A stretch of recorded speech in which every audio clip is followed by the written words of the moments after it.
The sky was the kind of dull gray that made even gold look cold. I remember thinking that as I sat in the passenger seat of my mother's Ford Escape, knees pressed together, cardigan pulled tight, hands tucked under my thighs for warmth. She hadn't turned the heat on, but I didn't ask. I'd learned not to ask for comfort a long time ago. Elaine. My mother drove in silence, eyes straight ahead, lips pinched. Her jaw worked the way it always did when she was chewing on a grudge. I studied her hands on the steering wheel. No ring. Just the tight grip of someone who already decided how this would end. "Where are we going again?" I asked lightly, as if I wasn't already bracing for something awful. "It's a surprise," she said flatly. "Trust me." Those 2 words. Trust me. I'd heard them before being pulled out of a friend's birthday party early, before the psychiatrist appointments I didn't agree to, before the apology that never came after Heather. My sister read my journal aloud at Christmas. We passed the last gas station out of town. Cell service died with the radio. Trees closed in like jaws. I stared at the GPS screen even though it had gone blank. Somewhere past the city line, I stopped pretending I believed this was anything but punishment. "I didn't do anything wrong," I said quietly. She didn't answer. The tires crunched gravel as she pulled off the main road onto a dirt path I didn't recognize.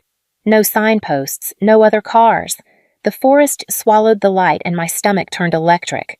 When the car jerked to a stop, she didn't look at me, just opened her door and stepped out. The cold rushed in like accusation. I barely had time to unbuckle before she yanked open my door and pulled me by the arm. "Mom." "You'll be fine," she said sharply. "I'll come back when you're ready to stop making everything about yourself. What does that mean?" But she was already tossing a duffel bag onto the frozen dirt. I stumbled, ankle twisting. Pain shot through my leg, clean and instant. The door slammed.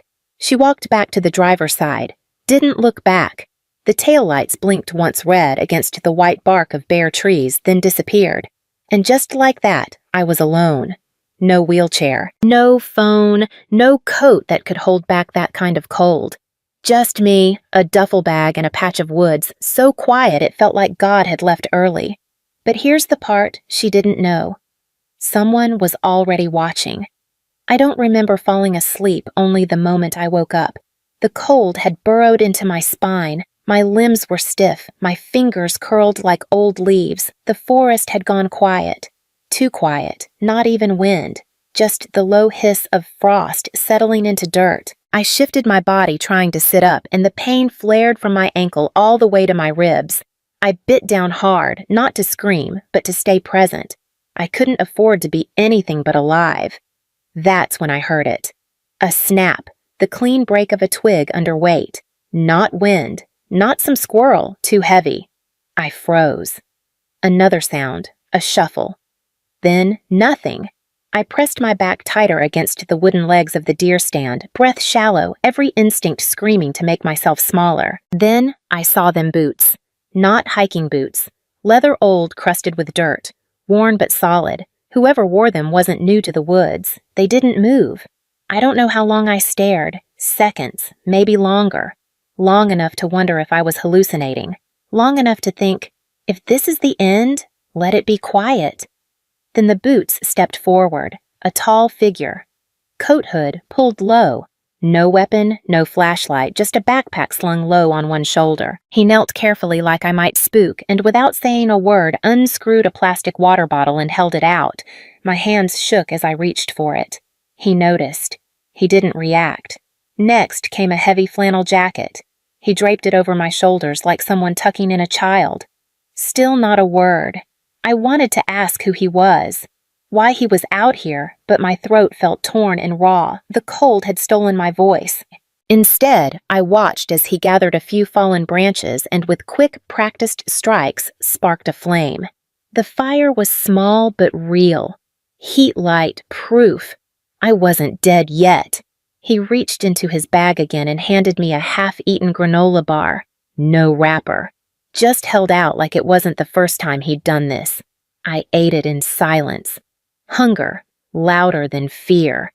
He sat nearby, not too close, eyes down, letting the fire carry the weight.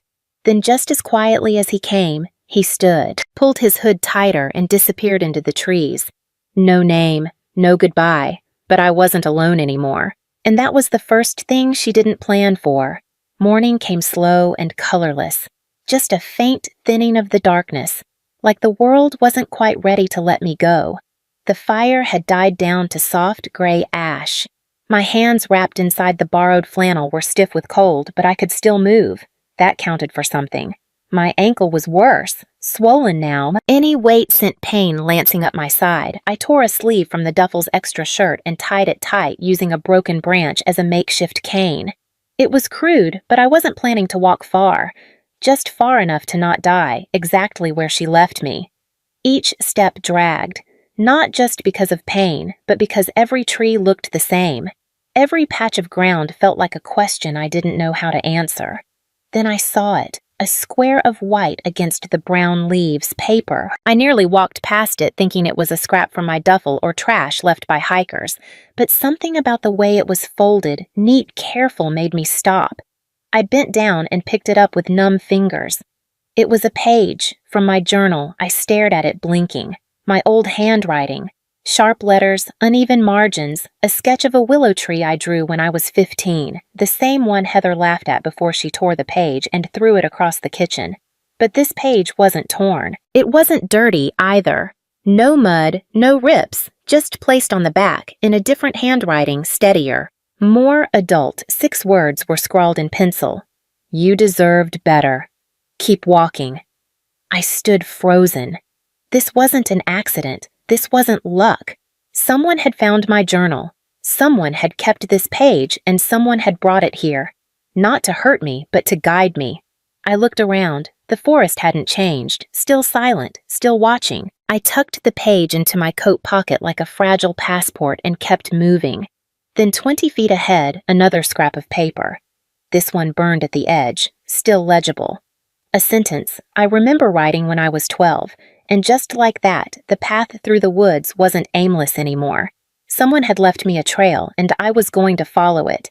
The trail of pages led me deeper into the trees, but not randomly. The placements were too deliberate, always at eye level, always protected from the wind. Some were half-burned, some fully intact, and every single one had once been mine. Lines from poems I wrote when I couldn't sleep. A sketch of a tree swing. I never got to ride. Even a birthday letter I wrote to myself when I turned 16, and no one remembered. These weren't things you could find in a drawer. They were pages I'd hidden, lost, or thought destroyed. Someone had kept them. Not just found them, preserved them. By mid-afternoon, my limbs were trembling again. The branch I used as a cane was splitting.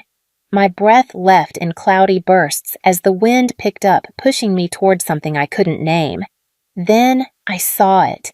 Tucked beneath a low overhang of pine, half covered by dead leaves and moss, a small ranger station long abandoned, roof-sagging door hanging off one hinge. The windows, though dusty, weren't broken, like whoever used to be here still came back from time to time. I pushed the door open with my shoulder.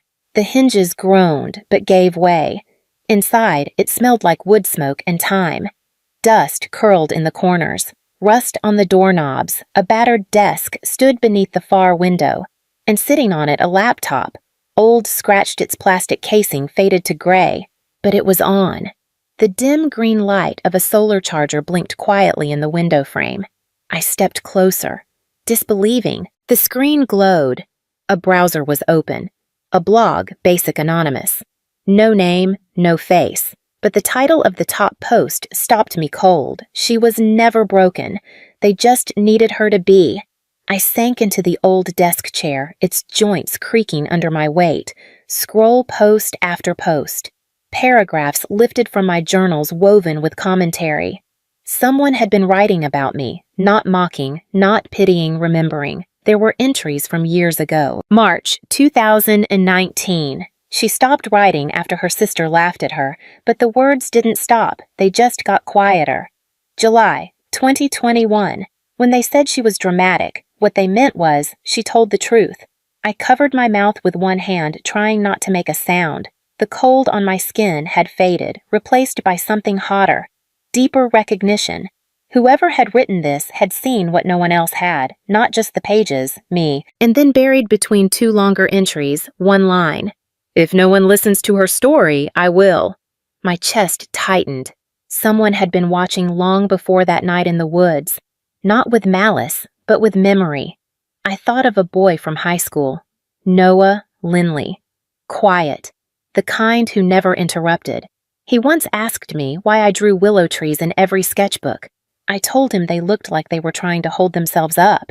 He didn't laugh. I hadn't seen him in years, but somehow this felt like him, or someone like him.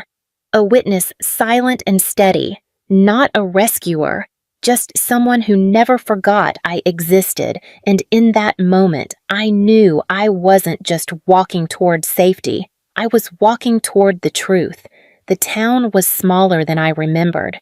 Or maybe I was just seeing it for what it had always been. Tight, quiet, too good at pretending everything was fine. I limped the last quarter mile from the ranger station, my throat dry, jacket heavy with smoke. The branch I used as a crutch was splintering at the top, but I didn't care. I just wanted somewhere warm, somewhere not made of trees and silence. That's when I saw the diner. Fluorescent lights buzzed inside. A row of booths lined the windows. People moved casually, eating, laughing, pouring coffee. The smell of fried potatoes and burnt toast drifted out each time someone opened the door. I didn't go in. I stopped just short of the window. At first, my brain refused to name them. It was too surreal, too theatrical. But there they were, my mother Elaine. Her hair pulled back like she was headed to a charity luncheon. My sister Heather in that cream coat she always wore when she wanted to look expensive. And Ron, my stepfather, laughing with his hand curled around a coffee mug. Like this was just any Sunday. They were passing plates, eating fries. My seat, always the one near the window, was filled by someone I didn't recognize. A neighbor. A church friend. It didn't matter. They weren't looking around. They weren't anxious or subdued. They weren't missing me. They weren't even wondering. I stood there, breath fogging the glass until my knees nearly gave out. Not from shock, from clarity. They hadn't abandoned me in a moment of panic. They had planned it, and they were moving on like I had never been there to begin with. Then across the table, I saw her. Jessa, my cousin. She was always the quiet one at reunions. Sat with me during the birthdays I was allowed to attend.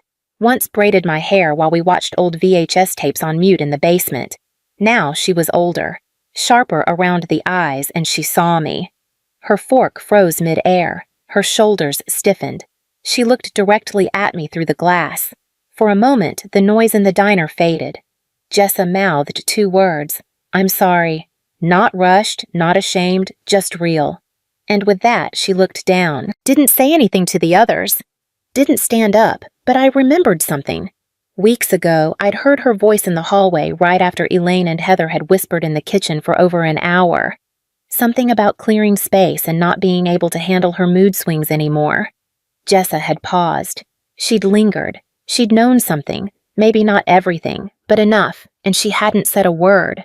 I stepped back from the glass. The light from the diner spilled across the sidewalk in stripes. My body ached, my lungs burned, but at least now I knew the truth. They didn't forget me, they erased me. I didn't go back into the woods that night. I walked until my legs gave out behind a gas station dumpster where the heat from the building's vent barely kept the frost off my face.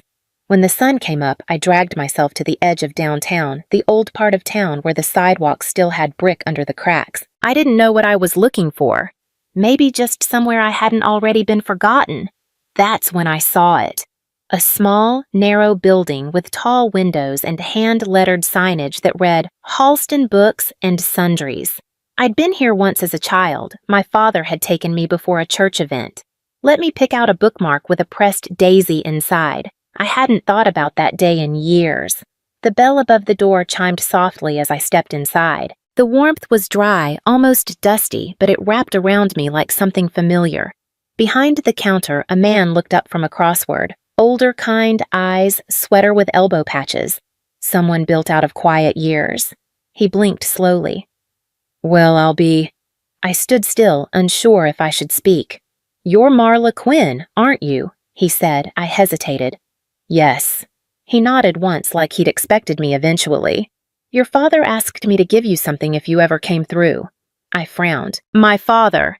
He was already moving to the back through a curtain strung with faded plastic beads. A few moments later, he returned holding a small rectangular package wrapped in brown paper tied with twine. It was aged but not forgotten. He left this with me a year before he passed, the man said gently. Said it wasn't time yet. Told me I'd know. My hands shook as I untied the string. Inside, a leather-bound journal worn at the edges, the kind with no branding, just texture and weight. I opened the cover. Marla, the first page, read, If you're reading this, I hope you found your way back to yourself. My breath caught. Page after page. I saw his handwriting notes, sketches, entries, written on birthdays he couldn't attend. Letters he'd never mailed. Newspaper clippings about my school art competition in 10th grade.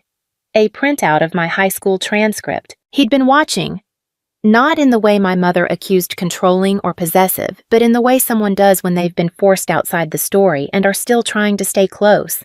There were legal documents too, copies of filings requests for visitation. One handwritten letter stamped, Return to Sender. I sat down on a wooden bench beneath the window, holding the journal in both hands like it might vanish if I blinked. He hadn't left me. He was erased too, and suddenly, for the first time in what felt like forever, I didn't feel invisible. I felt remembered. The gallery was tucked into the corner of a renovated post office. Brick walls, exposed beams, the kind of place where the floors creaked and the art did most of the talking. I hadn't planned to submit the painting. It started as something to get the noise out of my head, brushed onto canvas late at night, alone in my borrowed room above a bakery. But when the call for anonymous submissions came out, something inside me leaned forward. The piece was called The Forgotten Room. A girl painted in muted tones stood behind a pane of glass. Her hands were pressed flat against it, her mouth open, her eyes steady. No one else was in the painting. I didn't need them to be. The night of the showcase, I came early and stayed in the shadows. No name tag, no announcement. I stood behind a column near the back, watching as the crowd filed in. Then I saw them. Elaine, Heather, Ron. They moved through the space like they owned it, wine in hand, smiles, soft expressions measured. They didn't know I was in the room, didn't even suspect. And why would they? As far as they were concerned, I was gone. A chapter crossed out a file closed. They stopped in front of the painting. Heather tilted her head. Weird. This one feels familiar. Elaine didn't blink. These sad little artists. They think silence is a personality. I said nothing. Just waited. A few moments later, the gallery curator stepped up to the mic. Thank you all for attending our Emerging Voices exhibit. As you know, all works tonight have been anonymous until now. It's time to reveal the names behind each piece. He walked slowly down the line of art-reading names, inviting brief applause. People clapped politely, sipping wine, murmuring approval. Then he reached mine. He paused. This, he said, voice carrying across the gallery, is The Forgotten Room by Marla Quinn. The silence that followed was different. It wasn't confusion, it was impact. A wine glass slipped from someone's hand and shattered. Elaine turned first. Her face paled. Her mouth opened, but no words came out. Ron blinked like someone had just hit him in the chest. Heather stared at the painting again, really looked this time, and then her eyes found mine. I stepped out from behind the column. No makeup, no curated expression, just me as I was in the body, and silence they once decided were too inconvenient to keep. I didn't speak. I didn't need to. They had stared at me for 20 years and never seen me. Tonight, they couldn't look away. I didn't stay for the comments or the gallery wine or the awkward hugs that came from strangers who had suddenly decided they understood me. I stepped out into the night. Snow had started falling slow and heavy, clinging to my sleeves and hair. I didn't brush it off. It made me feel present, like weather was finally touching me, the same way it touched everything else. I didn't expect a call, but they came anyway. Heather first texting half apologies wrapped in explanations. Then Elaine, who left a voicemail, I didn't listen to. Ron never said anything at all. I didn't answer. Not out of spite, but because I had nothing left to say. Their silence used to crush me. Now mine was stronger. Weeks passed. People started to write survivors artists, a therapist in Oregon who asked to feature the painting in a trauma-informed exhibit, a legal advocate who offered pro bono counsel, a stranger from New Mexico who wrote simply, "You painted what I couldn't say out loud." I didn't respond to all of them, but I read every word. Eventually, I found myself standing in front of a classroom, 15 kids, some wide-eyed, some too quiet. A community center on the edge of town had offered me a part-time spot, teaching art to youth from at-risk homes. One girl, 7 maybe, drew a crooked little house in thick black crayon. When I asked her where she was in the picture, she pointed to a small lump behind the refrigerator. "That's me," she whispered. I nodded, then handed her a brush. "What would it look like if you stepped out?"